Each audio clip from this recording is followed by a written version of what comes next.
아합이 죽은 후에 모압이 이스라엘을 배반하였더라. 아하시야가 사마리아에 있는 그의 다락 난간에서 떨어져 병들매 사다를 보내매 그들에게 이르되 가서 에그론의 신 바알세부백에 이 병이 낫겠나 물어보라 하니라. 여호와의 사자가 디셉 사람 엘리야에게 이르되 너는 일어나 올라가서 사마리아 왕의 사자를 만나 그에게 이르기를 이스라엘에 하나님이 없어서 너희가 에그론의 신 바알세부백에 물으러 가느냐. 그러므로 여호와의 말씀이 내게 올라간 침상에서 내려오지 못할지라 네가 반드시 죽으리라 하셨다 하라. 엘리야가 이에 가니라. 사자들이 왕에게 돌아오니 왕이 그들에게 이르되 너희는 어찌하여 돌아왔느냐 하니 그들이 말하되 한 사람이 올라와서 우리를 만나 이르되 너희는 너희를 보낸 왕에게로 돌아가서 그에게 고하기를 여호와의 말씀이 이스라엘에 하나님이 없어서 네가 에그론의 신 바알세부백에 물으려고 보내느냐. 그러므로 네가 올라간 침상에서 내려오지 못할지라 네가 반드시 죽으리라 하셨다 하라 하더이다. 왕이 그들에게 이르되 올라가서 너희를 만나 이 말을 너희에게 한 그 사람은 어떤 사람이더냐. 그들이 그에게 대답하되 그는 털이 많은 사람인데 허리에 가죽띠를 띠었더이다 하니 왕이 이르되 그는 디셉 사람 엘리야로다. 이에 50부장과 그의 군사 50명을 엘리야에게로 보내매 그가 엘리야에게로 올라가 본즉 산 꼭대기에 앉아 있는지라. 그가 엘리야에게 이르되 하나님의 사람이여 왕의 말씀이 내려오라 하셨나이다. 엘리야가 50부장에게 대답하여 이르되 내가 만일 하나님의 사람이면 불이 하늘에서 내려와 너와 너의 50명을 살을지로다 하매 불이 곧 하늘에서 내려와 그와 그의 군사 50명을 살랐더라. 왕이 다시 다른 50부장과 그의 군사 50명을 엘리야에게로 보내니 그가 엘리야에게 말하여 이르되 하나님의 사람이여 왕의 말씀이 속히 내려오라 하셨나이다 하니 엘리야가 그들에게 대답하여 이르되 내가 만일 하나님의 사람이면 불이 하늘에서 내려와 너와 너의 50명을 살을지로다 하매 하나님의 불이 곧 하늘에서 내려와 그와 그의 군사 50명을 살랐더라. 아멘. 드려진 예물과 예배를 위해서 함께 기도하겠습니다. 참 좋으신 아버지 하나님 감사합니다. 하나님께서 우리에게 하루하루를 살아갈 수 있는 믿음을 주시고 건강을 주셔서 감사합니다. 언제나 하나님의 은혜로 살아가고 있음을 기억하게 하여 주옵시고 졸지도 주무시지도 아니하시는 하나님께서 우리의 모든 것을 아시고 우리의 모든 필요를 채우시는 하나님이심을 믿는 믿음으로 날마다 살아가게 하여 주옵소서. 귀한 직장을 주신 하나님 감사합니다. 사업장을 주셔서 감사합니다. 내게 주신 재능을 따라 하나님 열심히 살아가게 하여 주옵시고 그 재능을 통하여 하나님의 영광을 드러내는 복된 믿음의 삶이 되게 하여 주옵소서. 주신 자도 여호와시요 취하여 가신 자도 여호와이시고 다시 우리에게 부어주실 분도 하나님이심을 믿는 믿음으로 날마다 살아가게 하여 주옵시고 우리의 모든 필요를 채우시는 하나님을 경험하는 한날 한날의 삶이 되도록 함께하여 주옵소서. 이 시간도 우리의 몸을 우리의 시간을 우리의 물질을 주님 앞에 드립니다. 이 모든 것을 하나님께서 주셨사오니 하나님께 기억함으로 하나님의 것임을 기억함으로 드리오니 기쁘게 받아 주옵소서. 이 예물이 쓰여지는 곳마다 하나님의 영광이 드러나게 하여 주옵시고 우리의 몸을 하나님의 영광을 위하여 사용하게 하여 주옵소서. 이 시간도 주의 말씀을 사모하는 마음으로 주의 말씀 앞에 섰사오니 주님 말씀하옵소서. 주의 종들이 듣겠나이다. 그 말씀을 듣고 순종하게 하여 주옵시고 말씀대로 살아내기 위해 몸부림치는 우리의 믿음 되게 하여 주옵소서. 이 시간도 말씀하여 주실 우리 구주 예수 그리스도의 이름으로 기도드리옵나이다. 아멘. 앞뒤 좌우에 계신 분과 인사하겠습니다. 사랑하고 축복합니다. 사랑 축복합니다. 네. 감사합니다. 네. 꺾일 줄 모르는 더위가 조금씩 꺾여가고 있습니다. 선선한 바람이 불기 시작하고요. 그러면서 낮과 밤이 조금씩 선을 합니다. 이럴 때 여러분 건강에 유의하시고 또 코로나로 감기로부터 여러분 강건함을 얻으시고 또 질병으로 싸워 이기시기를 바랍니다. 오늘부터 우리가 열왕기서를 함께 묵상할 겁니다. 열왕기서는 400년 동안 이어지는 이스라엘의 역사를 이야기합니다. 하나님께서 솔로몬 이후 그리고 솔로몬 이후에 하나님께서 북이스라엘 아합 왕까지 120년이나 시간 동안 북이스라엘의 역사를 주장하시고요. 그리고 하나님께서 아하시야 왕으로부터 남유다의 멸망에 이르기까지 270년이라는 시간 동안에 하나님께서 남왕국 그리고 열왕기 하의 말씀이 기록되게 하셨습니다. 열왕기 상은 솔로몬 통치부터 아합 왕까지 120년의 역사, 그리고 열왕기 하는 아하시야 왕으로부터 남유다 멸망에 이르기까지 270년 동안 기록해 놓은 말씀이 열왕기 상하입니다. 열왕기 상하의 저자가 누구일까요? 오늘 성경에서는 오늘 그 기록해 놓은 표를 보더라도 작가가 나타나지 않습니다. 누가 저자인지 말해놓고 있지 않죠. 그럼에도 하나님의 말씀은 이 지금까지 그대로 보존되고 있고요. 그 말씀이 어떻게 보존되었을까, 기록되었을까? 왕실에는 서기관들이 있었습니다. 그리고 왕의 명을 기록한 기록자들이 있었습니다. 그들에 의해서 그 모든 기록들이 계속 남아지게 되었고요. 그리고 하나님은 선지자들을 보내셔서 선지자를 통해서 하나님의 말씀을 기록하게 하셨습니다. 그 보존된 기록된 말씀을 통해서 하나님의 말씀이 지금까지 이어지게 하셨는데요. 여러분에게 물어볼게요. 성경에 원본이 있을까요? 없을까요? 네, 원본이 있으니까 사본이 있겠죠. 그런데 이 세상에 하나의 성경 원본은 남아있지 않습니다. 왜 그럴까? 여러분 심히도 걱정되시죠? 원본이 없는 사본은 어디 있을까? 예, 여기에 있습니다. 네. 왜 원본이 없느냐? 당시 그리스도인들을 박해하였습니다. 성경을 보지 못하게 하였습니다. 그리고 그 박해로 인하여서 그들은 성경을 가까이 둘 수 없었습니다. 그러니까 당대에 성경을 보관하고 있던 사람들이 많은 학자들을 불러서 그들에게 성경을 암송하게 했어요. 대단하지요? 우리 교인들을 보면 그게 가능했겠다 생각이 듭니다. 성경 암송대회를 하니까 몇 장씩 그냥 한 주간 두 주간 만에 그냥 줄줄줄 외워버리더라고요. 나이 숫자에 불과합니다.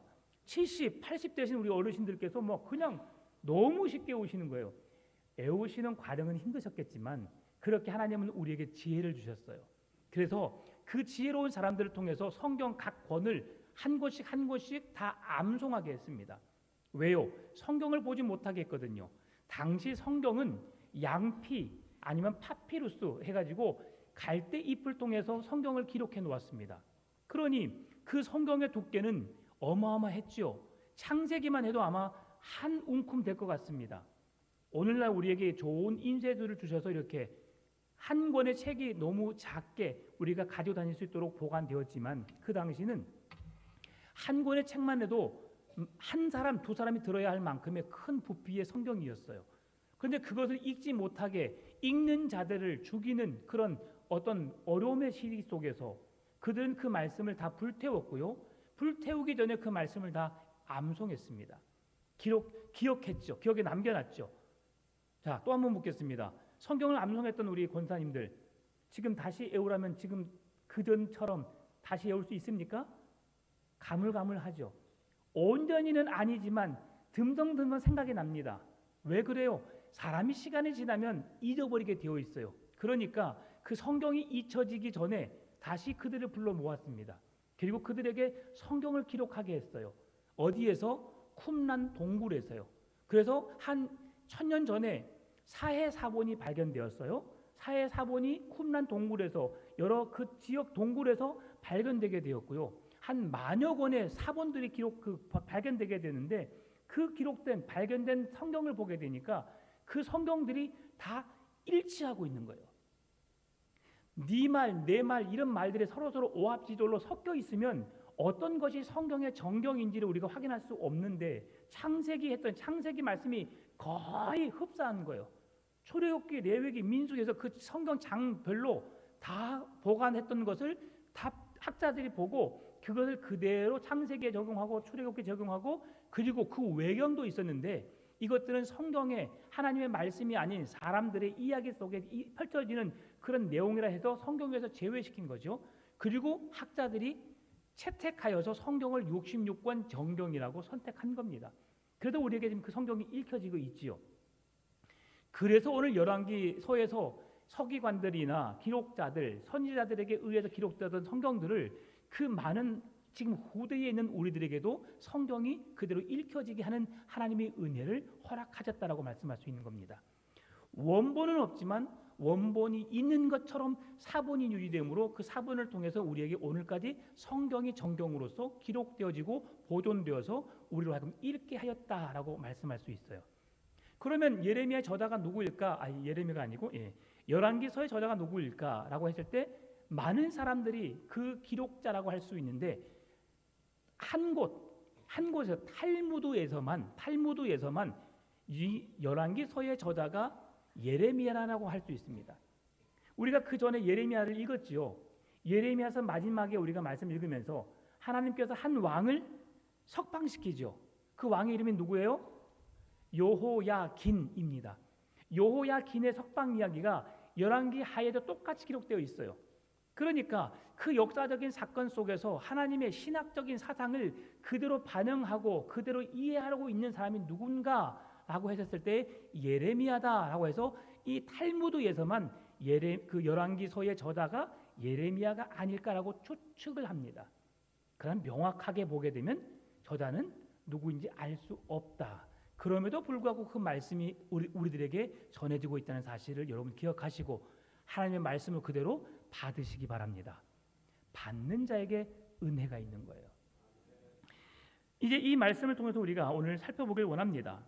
하나님께서 북이스라엘의 왕들은 18명 그리고 남유다에는 20명의 왕이 있었어요. 반대로 말했나? 그 왕들이 있었는데 그 중에 북이스라엘은 하나님 앞에 선한 왕이 한 명도 없어요. 18영. 맞네요. 제가 맞게 말했습니다. 그렇게 해가지고 그 왕들이 선한 왕이 한 명도 없어 북이스라엘은. 그런데 남유다에는 선한 왕이 하나님의 말씀대로 살기 위해서 몸부림친 왕이 8명이 있었어요. 그래서 하나님은 북이스라엘보다 남유다의 역사를 한 120년 정도 이상을 더 많이 살게 합니다. 포로로 붙잡혀 가기 전에 삶을 살게 하시죠. 왜요? 하나님의 말씀을 붙들고 사는 그 백성들에게 은혜를 주신 거예요.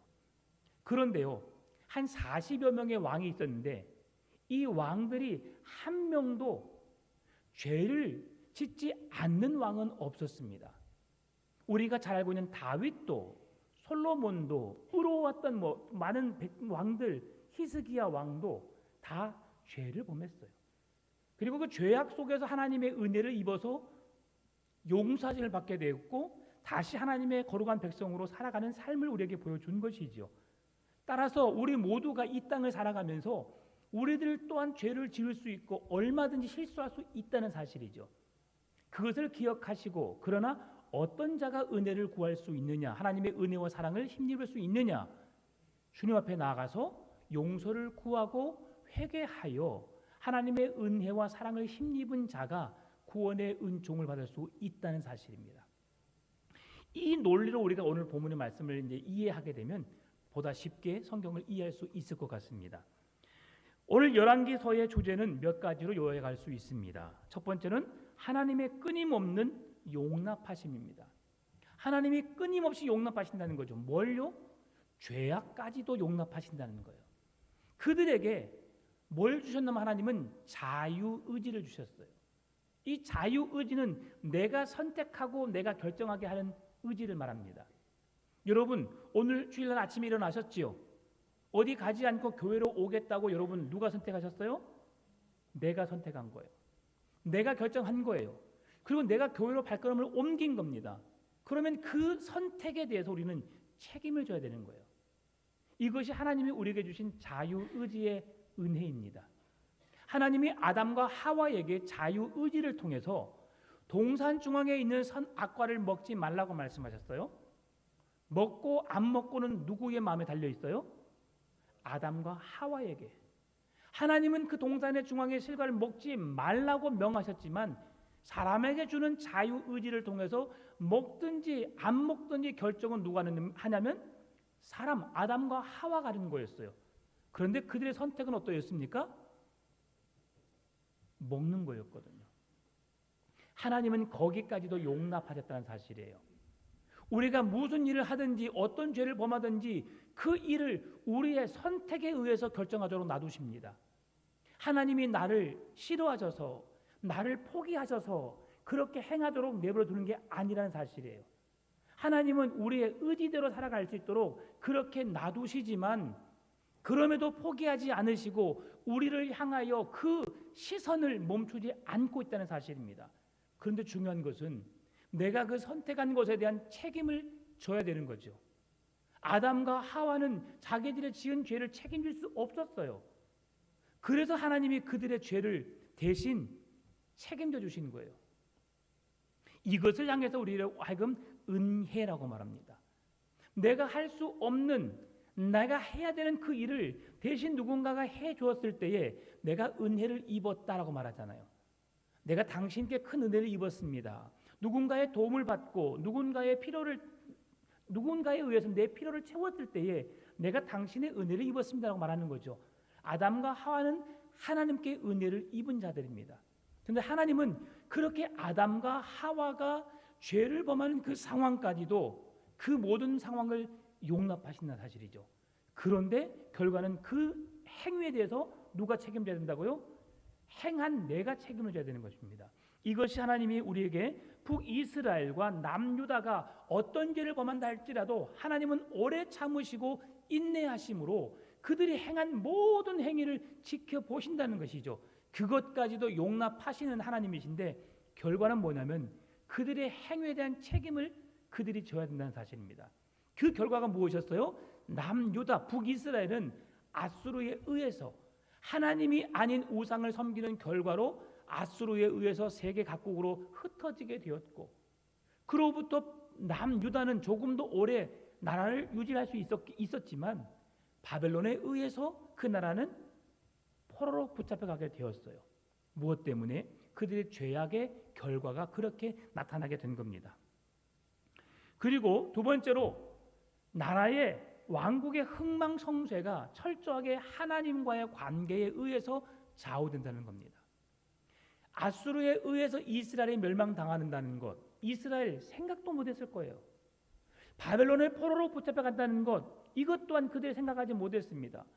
그 당시 왕은 그 바벨론 포로로 붙잡아가지 않기 위해서 노력을 했어요. 애를 썼어요. 그러면서 애굽이란 강한 나라를 붙잡았고 그 나라를 의존했습니다. 그런데 하나님이 결정하셨기 때문에 하나님의 결정을 피할 수 없었습니다. 애굽에 의해서 잠깐 바벨론 포로로 붙잡혀가는 시간은 지연되긴 했지만 결국 그들은 바벨론 포로로 붙잡혀가게 되었지요. 나라가 흥하고 망하는 것, 강해지는 것, 약해지는 것, 모든 것이 하나님의 손에 의해서 움직인다는 사실이죠. 여러분, 애굽이 멸망할 거라고 생각했어요? 안 했어요. 그런 애굽이 멸망했습니다. 아수르에 의해서 아수르 멸망할 거라 생각했어요? 안 했어요. 그런데 누구에 의해서? 바벨론에 의해서. 그 강한 나라 바벨론이 어떻게 멸망을 당했어요? 작은 나라 바사에 의해서 멸망을 당했어요. 인간적으로 보게 되면 이루어질 수 없는 사건들입니다. 쉽게 말하면 우리 대한민국에 의해서 미국이 망하게 된다. 그렇게 되겠어, 안 되겠어요? 될 거라고 믿어야 안 믿어요?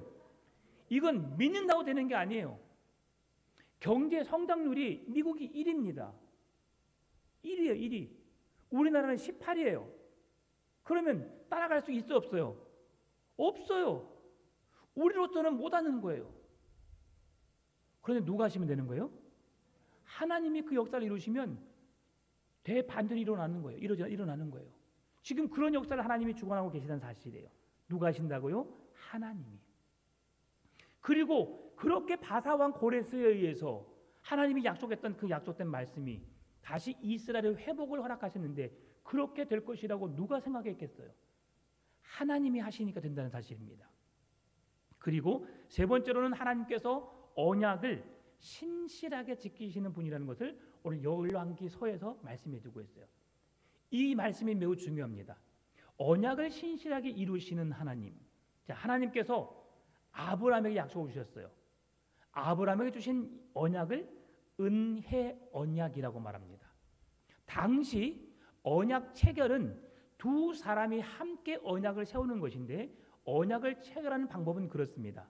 한 동물, 양이나 염소나 비둘기나 가지고 와서 그 가슴을 갈라요. 그리고 그 갈라놓은 가슴 사이로 지나가게 합니다. 이건 무슨 의미냐면, 만약에 두 사람 중에 한 사람이 그 언약을 어기게 되면 이 짐승이 가슴이 갈라져서 죽은 것처럼 당신도 죽음을 당할 수밖에 없습니다. 이게 언약의 체결이었어요.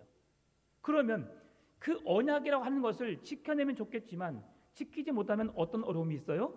한 사람이 죽어야 하는 그런 고통스러운 일이 그들 앞에 주어지게 되는 거죠.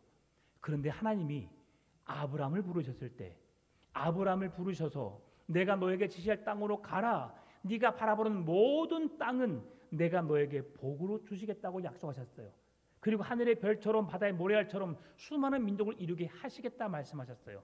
그 말씀하시고 하나님이 아브라함을 부르셔서 언약을 체결하시는데, 똑같이 짐승의 가슴을 열고 그곳을 지나가는데 하나님만 지나가셨습니다. 하나님만. 아브라함이 그곳을 지나가게 되면 아브라함이 그 언약을, 그 약속을 지키지 못하면 아브라함이 죽을 수밖에 없는 그 약속의 관계를 하나님은 그를 불쌍히 여기사 아브라함에게는 지나가지 않게 하시고, 그 길을 누가 지나가셨다고요? 하나님이. 그리고 그 약속을 누가 깨뜨렸어요? 사람인 아브라함이 이스라엘의 백성들의 언약을 깨뜨렸어요. 그들이 죽어야 할 대신에 하나님께서 은혜 언약, 영원한 언약을 세우셨기 때문에 대신 그 약속을 잘못을 범한 인간을 대신하여서 하나님이 그 언약을 시키신 거예요. 어떻게? 새 언약의 예수 그리스도를 통해서 그의 아들 독생자 외아들 예수 그리스도를 죽이심으로 인간이 죽어야 하지만 인류의 그 죄를 담당하시기 위해서 예수님을 죽이심으로 완전한 제사를 드리게 하셨고, 더 이상 그 언약의 체결 속에서 누군가의 죽음이 용납되지 않는 예수님의 죽음으로 그 모든 언약이 완성되어지는 새 언약의 완성을 통해서 하나님의 구원의 역사를 이루셨다는 사실이죠. 이처럼 하나님은 우리를 이처럼 사랑하십니다. 우리 인간들은 죄를 범하여서 늘 실수로 인해서 죽을 수밖에 없는 존재들이지만, 나라가 망하고 성공하고 우리가 잘 살고 못 사는 것 또한 다 하나님의 손에 의한 것이고, 이 모든 것은 하나님의 은혜 언약, 신약시대는 새 언약이신 예수 그리스도를 통해서 우리를 사망에서 생명으로 건져 주셨다는 사실, 여러분 이 사실을 기억하시기 바랍니다. 오늘 우리가 많은 죄를 범했을지라도 우리가 죽음에 처하지 않아요. 어려움에 처하지 않아요. 그렇다고 마음 놓을 수만은 없습니다. 구약 성경에서 우리가 죄를 범하면 그 죄에 대한 대가가 어떠했는지를 말씀해 줍니다. 조금 있다가 아합 왕 그리고 그 아들 이야기를 제가 말씀드리겠지만, 구약의 약속은 부모가 죄를 범하면 그 죄의 값에 대해서 용서를 받는다 할지라도 하나님은 그 자녀에게까지 그 죄의 값을 물으시는 거예요. 그래서 그 자녀가 하나님의 은혜 속에 거하게 되면 하나님은 그들을 용서하시고 천대까지 은혜를 베푸시는데, 만약 그 은혜를 저버리고 그 약속된 말씀을 붙들지 않으면 3, 4대 안에 그 가문의 씨를 말리시겠다고 성경은 말씀해 주는 거예요. 하나님을 거역함이, 하나님의 말씀을 거스름이 이처럼 우리의 인생 속에서 아픔으로 결과를 맞이한다는 사실을 성경은 말씀해 주고 있어요. 따라서 우리가 해야 될 일이 뭡니까? 말씀을 붙드는 거예요. 말씀에 순종하는 거예요. 그 말씀을 이루기 위해 몸부림치는 겁니다. 이것이 우리가 살아내야 할, 그리스도인으로 살아야 할 모습인 겁니다. 북왕국 이스라엘, 그들이 가장 강성했을 때가 아합 왕, 오므리 왕 때 그 나라는 경제적으로, 군사적으로, 정치적으로 가장 왕성한 나라를 유지했던 그때였어요. 그런데 그때 그렇다고 해서 그들이 나라가 지속되었을까? 오래가지 못했습니다. 그들이 죄를 범하였고, 그들이 하나님 앞에 범죄하였고, 또한 가뭄과 전쟁으로 인해서 그 나라는 오래 지속되지 못했어요. 그렇게 하신 분이 누구시라고요? 하나님이시라는 거죠. 자, 보세요. 아합 왕이 죽은 이후에 에돔이 그 나라를 쳐들어옵니다. 그것은 무슨 말씀이냐면 더 이상 아합 왕의 전성 시대를 볼 수 없다는 말씀입니다. 그처럼 이스라엘은 강할 수 없다는 것을 우리에게 보여주는 모습입니다. 하나님의 언약된 말씀을 거스르는 것이 얼마나 큰 아픔인지를 잠깐 이야기 드리겠습니다. 여러분, 아합이 누구의 포도원을 빼앗았어요? 나봇의 포도원을 빼앗았지요. 하나님은 당시 이스라엘 백성들에게 각 지파별로 그들의 땅을 분배해 주었어요. 12지파에게 자기들이 원하는 땅들을 갖도록 하나님이 허락해 주셨어요. 그렇게 하는 가운데 하나님께서 어떤 제도를 허락하셨는데요. 그 제도, 하나님이 이루시는 가장 완전한 제도 하나가 뭐냐면 희년의 제도예요. 희년의 제도. 희년의 제도는 뭐냐면 50년에 한 번씩 찾아오는 제도입니다. 그것은 뭐냐면 내가 형편이 어려워서 내가 가진 소유 땅을 다른 사람에게 매매할 경우가 생기잖아요. 갑작스럽게 사업을 했는데 사업이 안 됐어요. 그러니까 내가 갖고 있는 소유를 팔아야 되겠죠. 그러면 그 다른 사람에게 소유를 팝니다. 그러면 50년이라는 희년 제도로 시작해서 내가 만약에 10년째 되었을 때 팔았으면 40년치의 돈을 받고 파는 거예요. 그러면 그 땅을 사는 사람은 40년치의 돈을 주고 땅을 사서 몇 년 동안 경작할 수 있냐면 40년 동안밖에 경작하지 못합니다. 오늘날 우리 시대는 땅을 내가 샀으면 그 땅은 누구 땅이에요? 내 땅이에요. 근데 구약의 시대는 희년 제도로 해가지고 그 땅을 본 주인에게 돌려줘야 하는 그런 제도가 있었어요. 그래서 그 사람이 내 땅을 샀는데 땅을 산 사람이 또 형편이 어려워져서 땅을 팔게 되었어요. 그리고 35년 동안 하다가 마지막 15년 남았어요. 그러면 그 땅을 파는 사람은 25년 동안 땅을 내가 30년 동안 땅을 산다고 해가지고 샀다 할지라도 남은 15년 동안만 받을 경작비만 받고 땅을 파는 거예요. 그리고 결국 50년이 되면 그 땅은 이 사람 저 사람에게 왔다 갔다 했지만 결국 누구에게 돌아가는 거예요? 본 주인에게 돌아가는 것이 희년의 제도입니다.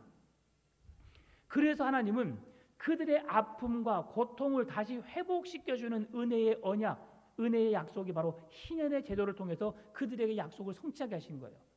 그런데 나봇이라는 사람은 그 희년의 제도 속에 포함된 사람은 내가 경제적인 힘이 없고 능력이 없어서 내 땅을 경작할 수 없는 상황에 되었을 때 파는 것을 말합니다. 그런데 아합은 나봇의 포도원을 강제로 빼앗았어요.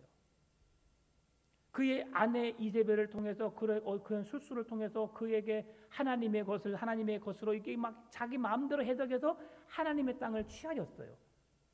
그래서 하나님이 아합에게 그 죄값을 물으려고 아합을 불렀어요. 그럴 때 아합이 어떻게 했느냐? 하나님께 은혜를 구합니다. 주님, 제가 잘못했어요. 저를 용서해 주세요. 불쌍히 여겨 주세요. 제가 잘못했어라고 회개하니까 하나님은 그에게 용서를 베푸셨어요. 그런데 그에게 용서를 베풀었지만 하나님은 어떻게 한다고 했어요? 그 사람의 죄값을 누구에게까지 물은다고요? 자녀에게까지 물은다고 했어요. 그리고 그 아들의 왕이 누구냐? 바로 아하시아입니다. 아하시아, 오늘 본문에 등장한 아하시아 왕이 바로 아합의 왕 아들이죠. 그 뒤에 있는 아들에게 하나님은 그의 값을 물으신다는 거예요. 이것은 무슨 말씀이냐면 아합이 나봇의 포도원을 훔친 것을, 그 죄를 너에게 묻는다는 건 아닙니다. 누가 아합의 포도원을 훔쳤어요? 아니, 나봇의 포도원을 훔쳤어요? 아합이. 그러면 아합에게 그 죄를 물었을 때에 아합이 용서를 구하고 회개했을 때 그를 용서해 줬어요. 그러나 그 아버지가 죄인이라고 하는 것은 여전히 유지되는 거예요. 그래서 그 죄의 값을 아들에게도 그 죄값을 물으신다는 거예요. 나봇의 포도를 훔친 것을 물은 것이 아니라 네 아버지가 죄를 지었기 때문에 너도 죄를 지으면 아버지가 받아야 형벌까지 네가 받게 돼? 라고 그 아들에게 죄값이 넘겨가는 거죠. 그런데 아하시야가 만약에 죄를 지어가지고 하나님 제가 잘못했어요. 제가 그렇게 하나님의 말씀대로 살지 못했어요. 용서해 주세요라고 했다면 아합도 용서를 받고 아하시야도 용서받는 거예요. 아하시야가 죄를 범했을지라도 또한 그 용서를 구했으면 그 아들에게 전가되면 아들이 또 용서를 구하고 은혜를 구하면 용서받게 되는 거예요. 그래서 하나님의 은혜를 사모하고 찾는 자들에게는 천대까지 그 은혜가 임하게 되는 겁니다. 우리는 죄를 범할 수밖에 없고 연약한 인간들이지만 그럼에도 그 사실을 인정하고 하나님 앞에 용서를 구하고 내 모든 죄를 용서해 주실 분은 하나님이심을 믿고 그 하나님 앞에 내 모든 문제를 내려놓았을 때에 하나님께 용서받는 자들은 천대까지 주님 오시는 그날까지 여호와의 기업을, 믿음의 기업을, 자손의 땅의 기업을 여러분 누리는 은혜를 받게 되는 줄 믿습니다. 이건 엄청난 큰 축복이에요. 여러분이 살고 있는 그런 부와 명예, 그런 권력들을 자손 대대로 이어가게 한다. 얼마나 큰 축복입니까? 자손이 더 계속 이어지면 질수록 더 잘 살고 더 복되고 더 풍요롭다면 얼마나 좋겠습니까? 그런데 그 모든 것이 주 안에서죠. 주 안에서. 그런데 오늘 본문에 이제 아하시야 왕이 왕으로 등극하는데 아하시야 왕에게 아합 왕이 용서를 구했던 모습을 찾아볼 수 없어요. 오늘 본문의 1절, 2절입니다. 2절. 아하시야가 사마리아에 있는 그의 다락 난간에서 떨어져 병들매 사다를 보내매 그들에게 이르되 가서 에그론의 신 바알세부백에 이 병이 낫겠나 물어보라 하니라. 하나님이 세우신 왕 아하시야가 하나님을 몰랐을까요? 알았어요. 아버지가 죄를 범하고 하나님의 선지자가 찾아와서 그의 죄를 물었을 때에 그 앞에 엎드려 회개하고 용서를 구했던 것도 알았어요. 그런데 왜 아하시야는 그 하나님께 용서를 구하지 않았을까? 그에게 불신으로 가득했기 때문이에요.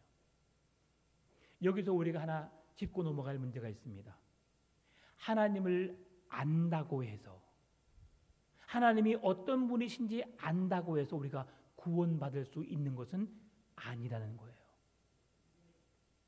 많은 사람들이 하나님을 압니다. 하나님이 천지를 창조하신 분이라고 하는 것도 그들이 고백합니다.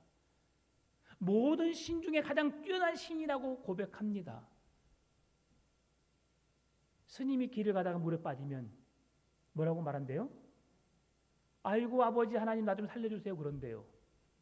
그들은 남의 아버지를 늘 탓하면서 남의 아비 답을 그렇게 하지만 남의 아버지가 잘 되기를 늘 이렇게 하지만 결국 자기 죽음 앞에서는 참 신을 부른다는 거죠. 그렇게 세상 사람들은 남에게 있어서 그렇게 자기들이 믿고 따르는 것이 있지만 참 신이 어떤 존재인지를 안다는 거죠. 그러나 그 알미 그들을 구원으로 인도하지는 못한다는 거예요. 여러분 그래서 이 표가 매우 중요한 겁니다. 그리스도인은 하나님을 아는 것으로 끝난 것이 아니라 내가 알고 있는 하나님을 내가 그 사실을 그대로 믿는 것이고 그 믿는 하나님을 내 삶을 통해서 그 하나님과 함께 하나님의 역사심을 내 삶을 통해 드러내는 거죠. 이것이 그리스도인이 살아내야 할 이유입니다. 오늘 우리가 예배를 통해서 하나님을 압니다. 지식적으로 하나님을 알아가는 시간이에요. 그러면 그 하나님을 안 하나님을 내 마음속에 믿고 의지하면서 그 하나님과 함께 세상의 삶을 살아가면서 말씀대로 살아내는 거죠. 우리에게도 늘 어려움이 찾아옵니다. 시험이 찾아옵니다. 더 큰 환난이 찾아옵니다. 질병의 고통이 있을 수 있습니다. 사건과 사고가 생길 수 있습니다. 그러나 그럴 때에 우리가 하나님을 바라보는 것 이것이 진정한 믿음입니다. 여러분 참 믿음은 내 안에 있는 것 내가 갖고 있는 모든 것을 내려놓는 것을 말합니다. 그리고 그 안에 하나님이 주인 되시도록 내 안에 주님을 모셔오는 것 그리고 그 말씀을 붙잡고 그 믿음으로 살아내는 것이 진정한 참 믿음인 줄 믿습니다. 이렇게 바알세부를 의지했던 아하시야 바알세붑은 누구냐? 파리의 주입니다. 프랑스 파리가 아니라 잉 날아다니는 파리예요. 여러분 파리 집에 와요. 파리가 밥상에 딱 앉아 있어요. 여러분 어때요? 밥 먹는데 밥에 앉아 있어요. 어때요, 여러분? 기분 좋아요? 먹어라, 먹어. 여러분 그래요? 안 그래요. 어디서 이 더러운 것이, 그리고 밥에서 피해서 옆에 앉으면 뭐예요? 파리채로 탁 잡아요. 그러면 어떻게 해요? 아이고 죽겠다 하고 죽어버려요. 이게 파리의 인생입니다. 근데 지금 바알세붑은 파리의 주, 파리를 주로 섬기는 거예요.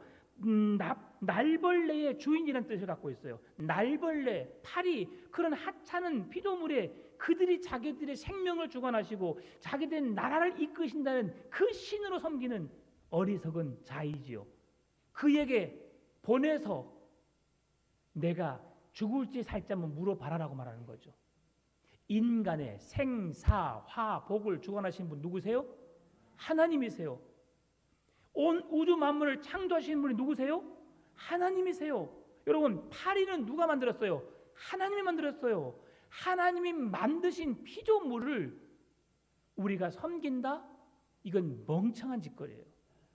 왜냐하면 모든 만물을 창조하시고 그 만물을 다스리고 그 만물이 복종하게 하고 그 만물을 통해서 영광을 드러내며 살아야 할 자를 누구로 하나님 세우셨어요? 사람을 세우셨어요. 6일 동안 세상을 창조하시고 마지막 사람을 창조하시면서 그 세상의 모든 것들을 네 마음대로 살아라. 너에게 복으로 주었다. 너의 필요를 따라 내가 이 세상 자연을 준 것이다. 그래도 우리는 이 자연 속에서 살아야 하는 거예요. 누려야 하는 거예요. 여름 되면 계곡물에 가서 수영을 하고 바닷가 가서 헤엄을 치고 놀아야 되는 거예요. 여러분 금호 스파랜드 뭐 있으면 여러분 여름에 가서 즐겨요. 하나님이 주신 세상은 즐기며 살아가는 거예요. 아셨죠? 근데 누구와 함께? 주님과 함께. 주님 안에서입니다. 주님이 없는 즐거움, 행복은 다 아무 의미가 없어요. 자, 그렇게 했을 때에, 그렇게 바알세붑에게 물을 했을 때에 하나님의 선지자 엘리야가 어떻게 말하는가? 2절 3절입니다. 3절 4절입니다. 여호와의 사자가 디셉 사람 엘리야에게 이르되 너는 일어나 올라가서 사마리아 왕의 사자를 만나 그에게 이르기를 이스라엘에 하나님이 없어서 너희가 에그론의 신 바알세붑에게 물으러 가느냐? 그러므로 여호와의 말씀이 내가 올라간 침상에서 내려오지 못할지라 내가 반드시 죽으리라 하셨다 하라. 엘리야가 이에 가니라.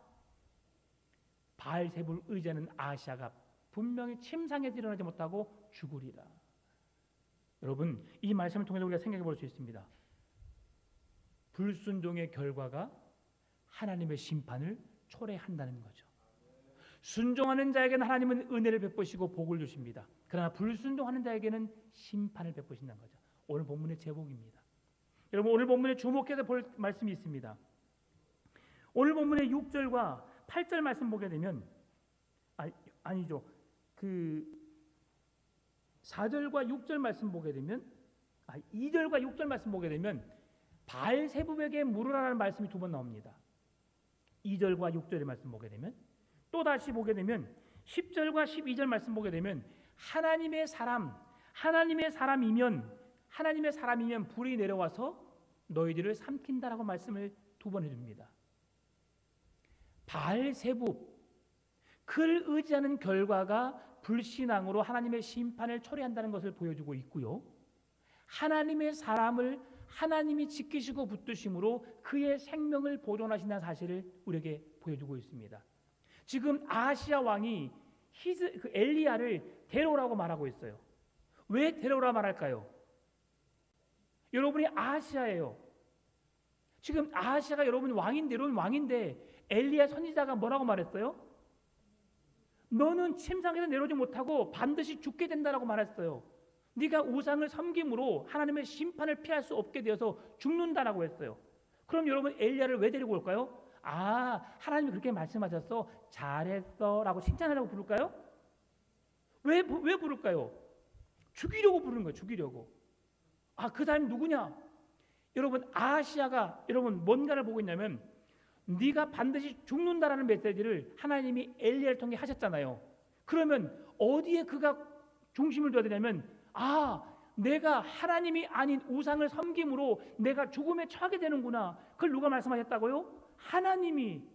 하나님의 말씀에 집중해야 되고 하나님의 말씀 앞으로 돌아가야 되는데 그의 관심사는 뭐였어요? 누가 그 말을 하더냐? 여러분, 이게 중요합니다. 우리가 뭔가 잘못했으면 그 잘못된 죄악을 알고 그 문제를 해결하기 위해서 몸부림치면 되는 거예요. 누가 그런 말을 하고 다녀? 누가 그런 말을 했어? 그럼 잡아와. 지금 아하시아의 모습이에요. 이게 죄악된 우리 인간들의 모습인 거예요. 내 죄를 숨기기 위해서, 내 연약함을 감추기 위해서 누군가를 드러내서, 내가 아닌 다른 사람을 드러내서 그 사람을 죽임으로 내 모든 죄가 없어지려 하는 인간의 못된 심보인 거죠. 그러나 하나님은 그곳 가운데서 아하시아가 하나님을 바라보고 아버지 아합처럼 하나님 앞에 남의 분깃을 빼앗아온 그런 잘못을 행했음에도 불구하고 주님 용서해 주시라고 회개했을 때에 그를 용서해 줬던 것처럼 아하시아도 하나님께 은혜를 구하고 하나님께 순종함으로 하나님께 엎드려 용서를 구했더라면 하나님의 심판이 아닌 하나님의 은혜로 구원받았을 건데 이방 신에게 그 마음을 향하였고 그 마음을 돌이키지 않게 되자 결국 죽음에 이르게 되는 거죠. 하나님의 사람이라면, 내가 만약 하나님의 사람이라면 이곳에 불로 너희들을 심판하시겠다. 엘리야에게 불이 2번 임합니다. 첫 번째 임할 때는 400명의 바알 신과 450명의 아세라 신의 선지자들과 대항할 싸울 때였어요. 하나님이 그때 내리신 불의 의미는 하나님이 어떤 존재인지를 드러내기 위해서 불로 임하셨어요. 너희들의 믿는 신, 바알 신, 아세라 신이 살아있는지, 내가 믿는 전능하신 창조주 하나님이 살아있는지 증명해 보자. 그때 내렸던 불의 의미는 살아계신 하나님을 이 세상에 알리는 존재로서 불을 나타낸 거예요. 그리고 오늘 본문에 나타난 불의 의미는 하나님의 사람, 하나님의 선지자를 감히 그렇게 해할 수 없이 그 선지자의 생명을 붙들고 계신 분이 하나님이시고 그 선지자에게 그 길을 안전하게 열어 가시는 분이 하나님이시라는 사실을, 그래서 그 선지자를 하나님이 붙들고 계셨다는 사실, 그것을 드러내기 위해서 불로 임하게 되는 겁니다. 여러분, 내일 아침에 기대하시라 기봉박두 13절 14절 말씀 보게 되면 똑같은 50부장과 50명의 사람들이 엘리야 앞에 나타납니다. 우리 자막 없지만 13절 14절 한번 읽고 마치겠습니다. 자, 같이 성경을 보고 시작. 왕이 세 번째 50부장과 그의 군사 50명을 보낸지라 셋째 50부장이 올라가서 엘리야 앞에 이르러 그의 무릎을 꿇어 엎드려 간구하여 이르되 하나님의 사람이여 원하건대 나의 생명과 당신의 종인 이 50명의 생명을 당신은 귀히 보소서. 불이 하늘에서 내려와 전번에 50부장과 둘과 그의 군사 50명을 살랐거니와 나의 생명을 당신은 귀히 보소서 하매. 이게 오늘 우리가 가져야 할 믿음이라고 하는 거예요. 내게 불을 내리시는 분도 하나님이세요. 그러나 불을 내리지 않고 내 생명을 붙드시는 분도 하나님이세요. 여러분은 어떻게 간구하실래요? 네가 하나님의 사람이냐? 빨리 와, 왕이 부른다, 왕에게로 가자. 그렇게 건방 떨면서 그렇게 하나님의 종을 무시하는 행위가 아니라 당신은 하나님이 세우신 종이십니다. 하나님께서 그 뜻에 반역했던 그 두 사람들과 50부장 두 사람과 50명의 사람들을 죽였던 것을 내가 알고 있습니다. 그 일을 하나님이 하셨습니다. 내게는 그 생명을 당신 나를 불쌍히 여기사 내 생명을 붙들어 주십시오. 당신이 그렇게 기도하면 당신의 하나님이 내게 그 생명을 주실 줄 믿습니다. 이게 우리의 기도가 되기를 바랍니다. 하나님은 우리의 생명을 사랑하십니다. 하나님의 뜻을 무시하는 자가 아니라 그 말씀을 붙들고 의지하는 자, 내 마음대로 하나님을 조종하는 자가 아니라 하나님의 말씀에 순종함으로 하나님이 베푸신 그 은혜를 누리는 여러분 되시기를 바랍니다. 우리의 생명을 주관하시고 우리에게 복 주시는 하나님 안에서 한 주간 승리하시기를 주의 이름으로 축원합니다. 참 좋으신 아버지 하나님 감사합니다. 우린 연약합니다. 부족합니다.